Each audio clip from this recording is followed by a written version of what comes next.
जाऊया पुढच्या बातमीकडे आणि बातमी आहे क्रिकेट जगतातून। T20 वर्ल्ड कप 2026चा अंतिम सामना उद्या अहमदाबाद इथे नरेंद्र मोदी स्टेडियमवर भारत आणि न्यूझीलंड यांच्यात रंगणार आहे। या ऐतिहासिक सामन्यापूर्वी टीम इंडियानं एक वेगळाच निर्णय घेतल्याची चर्चा आहे। 2023च्या वन डे वर्ल्ड कप फायनलमध्ये याच मैदानावर ऑस्ट्रेलियाकडून झालेल्या पराभवाची आठवण टाळण्यासाठी भारतीय संघ काही बदल करत असल्याचं समोर आलंय।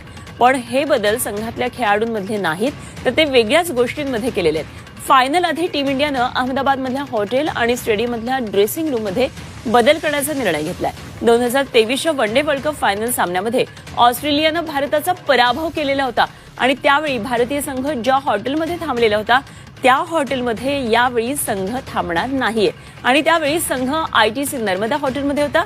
याशिवाय नरेंद्र मोदी स्टेडियममध्ये team India home dressing room ऐवजी व्हिजिटिंग टीमच्या ड्रेसिंग रूमचा वापर करू शकते, अशी सुद्धा माहिती आता समोर येते।